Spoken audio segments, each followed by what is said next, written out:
बेस्टर्टर novels में खुशामदीद। उम्मीद करता हूँ आप सब खैरियत से होंगे। आज का नावल है rape based, rude hero based, moral based novel. उम्मीद करता हूँ आपको ये नावल पसंद आएगा। तो चलिए नावल आज का स्टार्ट करते हैं। आज का नावल है एतबार, राइटर है मी माइन। आपकी बेटी माँ बनने वाली है, अल्फाज थे या गोया पग पिला हुआ शीशा जो शगुफ्ता बेगम के कानों में उंडेला गया था। ये अल्फाज सुनते ही वो हकदक बैठी रह गईं, और जिसके मुतालिक ये अल्फाज कहे गए हैं थे, इसकी हालत ये जुमला सुनकर ऐसी हो गई थी जैसे जिस्म से खून की एक एक बूंद निचोड़ ली गई हो। क्या कहा आपने डॉक्टरनी साहिबा, जरा फिर से कहिएगा। इनको ये सब अपने कानों का धोखा लग रहा था। जी, आपकी बेटी 1 मंथ प्रेग्नेंट है।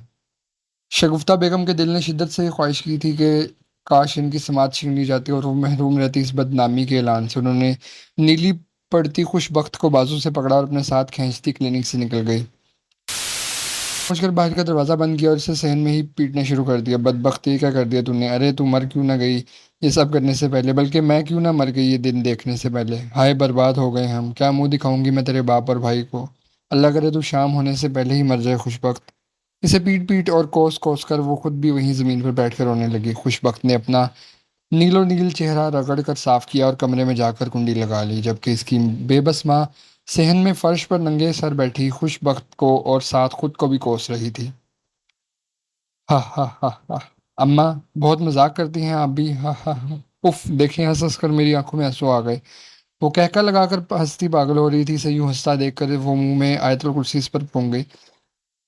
कम वक्त को मेरी नजर ही ना लग जाए। वो अपनी नजरें इस पर से हटा गई। मैदे जैसी रंगत भरे भरे नारी होंठ, हंसने की वजह से गालों पर छाई लाली और सुनहरी आंखों में आई नमी के साथ वो इस कदर दिलकश लग रही थी कि इसकी माँ ने इससे नजरें चुरा ली थी।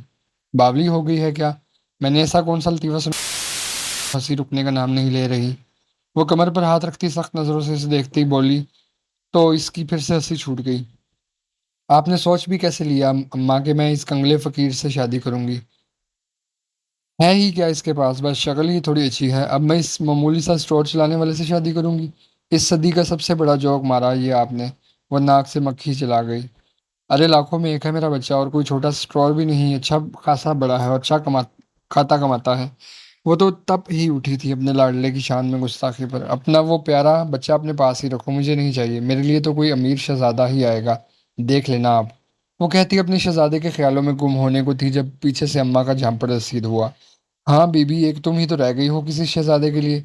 इनके तड़क कर कहने पर वो गुस्से से मुंह बनाती धप धप सी करती सीढ़ियां चढ़कर ऊपर आ गई। वो इस बात को हवा में उड़ाती छत पर टहलने लगी। वो टहलती हुई छत के मुंडेर तक आ गई और नजर आसपास दौड़ाने लगी। जब इसकी नजर सामने वाले घर के दरवाजे से पर पड़ी, वो तेजी से मुड़ती नीचे की तरफ बढ़ गई। कहाँ जा रही हो अब इस वक्त? इसकी माँ ने इसे तेजी से बाहर बढ़ता देखकर पूछा। बस अभी आई अम्मा, यहाँ ही हूँ। वो बगैर रुके जवाब देती बाहर जाकर खटाक से दरवाजा बंद कर गई। वो सुर्ख रंग का जोड़ा पहनने और काला दुपट्टा गले में डाले तैयार खड़ी थी। कानों में छोटे छोटे आवेजे पहन रखे थे, आंखों में काजल की धार, गालों पे हल्की सी सुर्खी और होंठों पर गुलाबी रंग लगाए वो शीशे में अपना जायजा ले रही थी जब मोबाइल से मैसेज की रिंग सुनाई दी। इसने लपक कर मोबाइल पकड़ा तो एहसन का मैसेज था। वो इससे बाहर आने का कह रहा था। इसके चेहरे पर मुस्कुराहट छा गई। इसने मोबाइल पकड़कर बैग में डाला और बैग कंधे पर लटका कर आखिरी नज़र शीशे में नजर आते अपने वजूद पर डालकर कमरे से बाहर निकल आई। कहाँ जा रही हो ऐसे तैयार होकर? माँ ने इसे तैयार देखते सवाल किया। जन्नत की तरफ जा रही हूँ, शाम से पहले ही आ जाऊंगी। वो इनके सवाल का जवाब देती इनके गले लग गई। ओके जाओ, पर जल्दी आ जाना, दुआ पढ़ के फिर घर से निकलना। इनके कहने पर वो सर हिलाती खुशी खुशी बाहर की तरफ जाने। इसकी माँ ने एतबार किया था इस पर, और एतबार के बाद ही तो शुरू होती है बेएतबारी और बर्बादी की दास्तान। इसने कमरे में आकर दरवाजे को कुंडी लगाई और कामते हाथों से मोबाइल पकड़ा। इसकी नाजुक उंगलियां इस वक्त एक नंबर मिलाने में मसरूफ थी। इसने नंबर मिलाकर मोबाइल कान से लगाया। इसके मतलूबा नंबर पर मुसलसल बेल जा रही थी, पर कोई कॉल उठा नहीं रहा था। वो बार बार वही नंबर डायल कर रही थी। आखिरकार छठी बेल पर कॉल उठा ली गई थी। हेलो। मुकाबिल की आवाज़ सुनते इसने पुरसकून सांस फिजा में खारिज की। हेलो, तुम इस वक्त कहाँ हो? प्लीज़ मेरे घर आकर मुझे ले जाओ, अभी के अभी। वो आंसू साफ करती मजबूत लहजे में बोली। इसकी बात सुनकर मुकाबिल के तो सर पे लगी और तलवों पे भुजी। क्यों? मुकाबिल के लहजे से फ़कत बेजारी छलक रही थी जिससे वो फिलहाल महसूस नहीं कर पा रही थी। क्योंकि आई एम प्रेग्नेंट, मैं तुम्हारे बच्चे की माँ बनने वाली हूँ। वो रोती हुई अगले वजूद पर बिजली गिरा चुकी थी। What are you mad? कौन सा बच्चा और किसका बच्चा? मैं नहीं जानता कि किसका बच्चा है ये। मेरा इस बच्चे से कोई ताल्लुक नहीं। वो चीख कर बोलता इस पर बम गिरा चुका था। तुम पागल हो गए हो, तुम्हारा बच्चा है, तुम कैसे मुंह कर सकते हो? मैं तुम्हारे अलावा वो चीख कर बोली, हा हा हा हा। मुझे क्या पता हो कि किससे मिलती रही हो किससे नहीं। जो लड़की अपने माँ बाप को धोखा देकर मुझसे मिलने तने तनहा मेरे फ्लैट पर आ सकती है और मेरी प्यार भरी बातों में आकर अपनी इज्जत कुर्बान कर सकती है, तो वो फिर किसी और के साथ तन्हाई भरे लम्हात किस तरह नहीं बसर कर सकती? मैं ना तुम्हें जानता हूँ, ना तुम्हारे किसी बच्चे को, और खबरदार मुझे कभी कॉल किया अगर। मैं कैसे तुम्हें अपना सकता हूँ? जो लड़की अपने माँ बाप की सगी नहीं हो सकती, वो मेरी वफादार कैसे हो सकती है? तुम्हें तो वैसे भी मेरे पैसे से प्यार है ना। तो ऐसा करो, ये बच्चा खत्म करवा कर फिर से किसी अमीरजादे को फांस लो। खुदा हाफिज। वो अपने अल्फाज का तमाचा इसके मुंह पर मारकर कॉल बंद कर गया, जबकि वो वहीं साकित बैठी रह गई। मोबाइल हाथ से छूट कर नीचे गिर चुका था। तो ये थी इसकी हकीकत। जान निछावर करने वाले माँ बाप और लाड उठाने वाले भाई की आंखों में धूल झोंक कर जिस इंसान की मोहब्बत में अपना सब कुछ वार डाला, वो इंसान एक सेकंड में इसको अर्श से फर्श पर पटक कर इसको इसकी औकात बता गया था। इतने में दरवाजा धड़ धड़ाया जाने लगा तो इसने बेजान होती टांगों से उठकर दरवाजा खोला। पर स्पार्ट तासुरात सजाए इसकी माँ खड़ी थी। उन्होंने इसे बाजू से पकड़कर साइड पर किया और अंदर आ गई। फोन मिलाओ इस कुत्ते को। लहजा हर तासुर से पाक था। किसको? वो नासमझी से पूछने लगी। इसको ही, जिसके साथ मिलकर हमारी इज्जत की धज्जियां उड़ाई। इनके कहने पर वो सर मजीद झुका गई।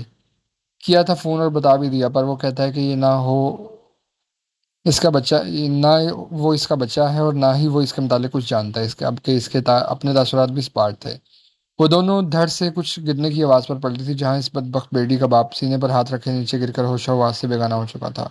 वो दोनों इनकी तरफ लपकी। अब्बू! इसके तड़प कर कहने पर इसकी माँ ने एक और थप्पड़ मारा था इसके मुंह पर। बोलो, खबरदार मनूस लड़की, अगर अपनी इस नापाक जुबान से मेरे शोहर को पुकारा भी तो पहुंचा दिया ना बाप को मौत के मुंह में। अरे दुआ कर बदबख्त के तेरा बाप जिंदा न बच पाए, वरना ये दुनिया तेरे गुनाह की सजा मेरे शोहर को देकर मार डालेगी। अम्मा, प्लीज अब्बू को अस्पताल लेकर चलो। वो रोती चीखती चिल्ला रही थी, पर इसकी माँ बहती आंखों के साथ जामद वजूद लिए अपने शोहर के नीम मुर्दा मौजूद के पास बैठी थी। इतने में उमर बाप को इस हालत में जमीन पर पड़े और माँ बहन को रोता देखो तेजी से बाप की तरफ लपका और इन्हें लेकर अस्पताल की तरफ बढ़ा। इसकी माँ भी इसके बाप और भाई के पीछे चली गई और वो अकेली सेन में बैठी अपनी करतूतों की स्याही अपने आशियाने पर पड़ती देखती रही। वो भी घर में दाखिल हुआ था, एक कॉल सुनने दरवाजे पर ही रुक गया था। कॉल सुनने के बाद वो जैसे ही दरवाजा बंद करने लगा, सामने से आता वजूद तेजी से अपना हाथ दरवाजे में रख गया। सांसें वली की सांसें साकित हुई थी। इसे सीना को देखते ही वो पीछे हटकर खड़ा हो गया, तो वो भी बिला झिझक अंदर दाखिल हो गई। वो इसके सामने आकर इसे देखने लगी। घनी मूंछों तले नाभि लब, तीखी नाक और मोटी मोटी आंखों के साथ शहाबी रंगत और मजबूत जिस्म वाला वली हैदर किसी भी लड़की का ख्वाब हो सकता था, अगर इसके पास पैसा होता तो। ये खुशबख्त का जाती ख्याल था। शादी करना चाहते हो मुझसे? सुना है कि पसंद करने लगे हो मुझे। वो इसकी आंखों में देखती बेधड़क बोल रही थी। वली इसकी बात पर नागवारी से आंखें फेर नजरें फेर गई इसकी। इसने इस लड़की से बेइंतहा मोहब्बत की थी, पर इसका ये अंदाज इसे खासा नागवार गुजरा था। इसे लड़कियां हमेशा शर्माती झिझकती हुई पसंद थी, और ये लड़की बिल्कुल इसके बरक्स। पर फिर भी वली हैदर खुशबख्त को अपना दिल दे चुका था। समझ पाती कि वो कितने बख्तों वाली थी, जो वो वली हैदर जैसे मर्द ने इसे पसंद किया था। पर वो समझ पाती तो ना। ये क्या तरीका है बात करने का, और आप अकेली क्या कर रही हैं यहाँ? वो इसे देखे बगैर नागवारी से बोला, तो खुशबख्त सीख पाओगी, मतलब हद है। ये बंदा ऐसे इग्नोर कर रहा है जैसे मैं सामने नहीं खड़ी बल्कि कहीं और खड़ी बात कर रही हूँ। ओ इस्लामी भाई, मैं यहाँ कोई लेक्चर लेने नहीं आई, बल्कि ये बताने आई हूँ कि तुम जो मुझसे यानी खुशबख्त से शादी के ख्वाब से जाकर बैठे हो ना, इन्हें भूल जाओ। मैं मर कर भी तुम जैसे कंगले इंसान से शादी नहीं करूंगी, सुना तुमने? इसलिए शराफत से खुद ही इनकार कर दो, वरना अच्छा नहीं होगा। वो इसे उंगली दिखाती धमकाने लगी। आपको जो भी कहना है ना जाकर अपने वालिदैन से कहें। मुझे कहने या बताने का ना कोई हक है आपको, और ना ही मुझ पर आपकी कोई मर्जी लागू होती है। वो रहा दरवाज़ा, अब आप तशरीफ़ ले जा सकती हैं। वो इज्जत से समझाकर सामने दरवाजे में कमरे में बंद हो गया, तो वह सांस से तो हीन से खोलती हुई पैर पटक कर अपने पीछे जोर से दरवाज़ा बंद करती वहां से निकल आई। वो अब भी इसी जगह साकित बैठी थी। घंटा गुजर चुका था, पर इसकी पोजीशन में जरा सा भी फर्क ना आया। बाहर से एम्बुलेंस का सायरन गूंजने लगा, तो इसका दिल अनजाने खदशात के खौफ से धड़कने लगा। वो लरजती हुई टांगों से खड़ी होकर दीवार का सहारा लेकर गई। कि दरवाजा खुला, सबसे पहले इसकी माँ का चेहरा नमूदार हुआ, जिसके बाल बिखरे, आंखें सूजी मगर खुश्क और चादर कंधों पर गिरी हुई थी। इसकी माँ के पीछे इसके भाई का वजूद जाहिर हुआ था, जिसने एक बेजान वजूद को अपने कंधों का सहारा दिया हुआ था। वो वजूद और कोई नहीं, इसका बदनसीब बाप था। वो बाप जिसने इसके पैदा होने की खुशी में ऐसे मनाई थी कि पूरा खानदान देखता रह गया। वो बाप जो इसे देख देख कर जीता था। वो बाप जो इसके खिलौनों की फरमाइश की खातिर तेज तपती हुई गर्मी में ज़्यादा से ज़्यादा काम करता। वो एक चीज़ मांगती तो वो साथ दो चीज़ें और ले आता। बाप! वो बाप जिसको जो अपना काम अधूरा छोड़कर इसको स्कूल से लेने जाता। वो बाप जिसने अपनी बसात से बढ़कर एक महंगे कॉलेज में इसका दाखिला करवाया। वो बाप जिसने कभी इसके अकेले आने जाने पर रोक टोक ना की। खानदान वालों ने तरह तरह की बातें की पर इसने इन पर कान न धरा। वो बाप जिसने इसकी फरमाइश पर पूरे खानदान की मुखालफत मोल लेकर इसको महंगा मोबाइल लेकर दिया, वो बाप जिसने एक बार भी इसको शक की निगाह से न देखा, एक दफा भी इससे मोबाइल लेकर न चेक किया, और आज इसी बाप को इसने जिंदा रहने। क्या इससे ज्यादा बदबख्त कोई हो सकता था? इसने अपनी चीखों का गला खोलते हुए अपनी माँ को देखा जो इसकी तरफ ही बढ़ रही थी। वो माँ जिसने इतनी तकलीफ बर्दाश्त करके इसे जन्म दिया, इसको संभालते अपनी रातों की नींद और दिन का सुकून बर्बाद किया, वो रात को भूख से जाग जाती तो इसकी माँ की नींद हराम हो जाती। खुद गीले पर लेटकर इसको खुश पर लेटाती वो माँ जिसने इसको उंगली पकड़कर चलना सिखाया, वो माँ जिसने इसे दुनिया में जीने का हुनर दिया, वो माँ जिसने इसे हक और बातिल में तफरीक करने का शौर दिया, पर वो फिर भी भटक गई। वो माँ जिसने इसके आराम को देखते कभी इसे काम को हाथ तक न लगाने दिया, वो सहेलियों से मिलने के बहाने कॉलेज के बाद काफी देर तक बाहर रहती, पर इसकी माँ ने कभी इससे पूछगिछ न की। पर यहाँ इसकी माँ गलत थी, बहुत गलत। जब वो औलाद जवान होना शुरू हो जाए तो माँ बाप को इस पर चील की नजरें रखनी चाहिए, खासकर बेटी के मामले में। जब इंसान जवानी की दहलीज पर पाँव रखना शुरू होता है तो वो दोराया बहुत नाजुक होता है। 90% नौजवान इस वक्त बेरा रवि का शिकार हो जाते हैं। वालिदैन को खास ध्यान रखना चाहिए कि हमारा बच्चा क्या कर रहा है, इसकी सोबत कैसी है, वो कहाँ जा रहा है, कॉलेज के बाद कौन सी एक्स्ट्रा क्लास ले रहा है, किन दोस्तों के साथ पर एतबार करना जरूर चाहिए, पर आजकल के हालात पर नहीं। औलाद को आज़ादी ज़रूरतों पर इन पर नज़र भी रखो। इन पर यहाँ खुशबक के वक्त बदबख्त वालदैन से चूक हो गई थी कि वो अंदर एतबार कर बैठे, जिस एतबार ने इनको कहीं का ना छोड़ा। इसकी माँ इसकी तरफ बढ़ती गई, इसे बाजू से पकड़ा, कमरे में छोड़कर बाहर से दरवाज़ा बंद कर दिया। वो जब तक होश में आती तब तक दरवाज़ा बाहर से बंद किया जा चुका था। वो रोती चीखती चिल्लाती रही, पर किसी ने इसकी चीखों पुकार पर कान न धरा, और यूं इसे अपने बाप के आखिरी दीदार से भी महरूम कर दिया गया। बाप को मरे भी हफ्ता गुजर गया था और वो यूं हो गई थी कि कोई गोया जीती जागती लाश। आज इसकी सबसे अच्छी दोस्त इससे मिलने आई थी, वो दोस्त जो इसकी भाभी भी थी, इसके भाई की मनकूहा। कैसी हैं मोहतरमा खुशबख्त साहिबा? बल्कि मैं क्यों पूछ रही हूँ ये सवाल, क्योंकि तुम तो मजे में होगी ना। पहले अपनी इज्जत गवाई, वो भी खुद अपने हाथों। इसके बाद अपने बाप को मनो मिट्टी तले सुला दिया, और आज जानती हो तुमने आज क्या किया? आज मुझसे मेरी बचपन की मोहब्बत और मेरा शौन छीन लिया। वो इंसान जो मेरे पुख्ता किरदार की कसम खाता खाता था, जानती हो इस मैं बताती हूँ तुम्हें। वो सुर्ख सूजी हुई आंखें एक दफा फिर से बुट्टे से रगड़ कर इसके मुकाबले आई जो बुत बनी खड़ी थी। जानती हो आज तुम्हारे भाई ने क्या कहा?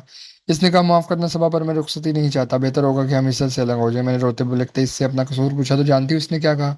इसने कहा, तुम मेरी बहन की बचपन की दोस्त हो, पूरे दिन में आधा दिन तो मेरी बहन के साथ गुजारती हो तुम, तो ये कैसे मुमकिन है कि सोबत का असर तुम पर ना हुआ हो? मैं कैसे यकीन कर लूँ कि तुम्हारा वजूद पाक है? जब अपनी बहन की हरकत देख चुका हूँ तो तुम पर कैसे भरोसा कर लूँ? बहुत जल्द तलाक के कागजात तुम्हें मिल जाएंगे।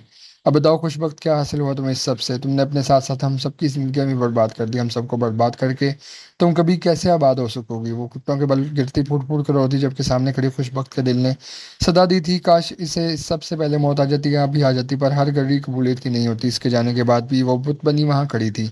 जब इसकी माँ कमरे में आई, मैंने बाहर रक्षा मंगवाया है, तुम्हें दारुल मान तक पहुंचा देगा। वो इसके पीले पड़ते चेहरे पर तवज्जो दिए बगैर अपना फैसला सुना चुकी थी। अम्मी प्लीज ऐसा मत करें, मुझ पर रहम करें। वो रोती गिड़गिड़ाती इनके पाँव में गिर गई। अच्छा, हम पर रहम, इनके स्पार्ड लहजे में पूछे जाने वाले सवाल पर इसको गहरी चुप लग गई। वो उठी और अलमारी से चादर निकाल कर ओढ़ लिए कि आखिरी निगाह अपने घर पर डाली, आंसू भरी नजरों से अपनी माँ को देखते कदम बाहर की तरफ बढ़ा गई। इसकी माँ का दिल तड़पा था पर चेहरा बेतासुर था। रुको खुशबख्त। वली हैदर इसके सामने खड़ा था। वो चलकर इसकी माँ और अपनी खाला की जानिब आया।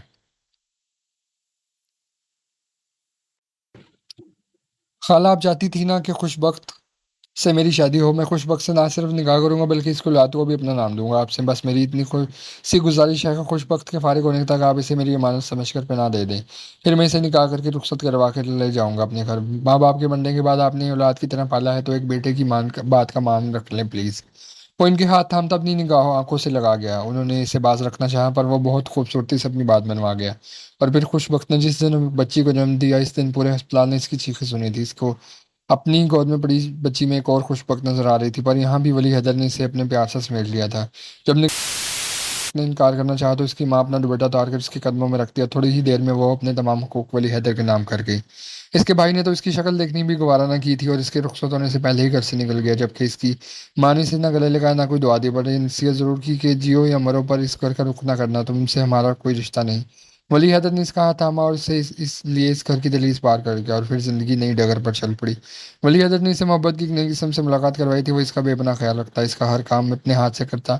इसकी मोहब्बत ने खुशबख्त के दिल में भी दीप जला दिए थे, पर हर खुशबख्त को वली हैदर कहाँ मिलता है? इस बच्ची को इतना प्यार दिया जितना शायद इसका असली बाप भी ना दे पाता। खुशबख्ती जिंदगी सहल हो गई थी, बाप तो मर गया था पर जिंदा माँ और भाई के लिए इसका दिल तड़पता था। खुशबख्त की माँ भी एक रोज़ आंखें मूंद गई पर भाई ने इसका दीदार भी ना करने दिया और फिर इसके भाई ने अकेले सारी उम्र बिता दी। खुशबख्त के कदम डगमगाए तो पूरा खानदान बर्बाद हो गया। 20 साल बीत चुके थे पर कोई खुशबख्त से पूछता पिछले 20 साल की दास्तान। वो बैठी सब सब्जी बना रही थी जब इसकी बेटी नक्सक से तैयार। वो अपनी बेटी से मैं सवाल कर रही थी, मामा दोस्त किधर जा रही हूँ? जो जवाब इसकी उम्मीद के मुताबिक ही था, चलो मैं तुम्हारे साथ चलती हूँ। हाँ, इसे एक और खुशबख्त के जन्म से पहले ही इसका इख्तिताम करना था। इसे एतबार ज़रूर करना था अपनी औलाद का, पर आंखें खुली रखकर। एक बेटी की माँ को ऐसा ही तो होना चाहिए।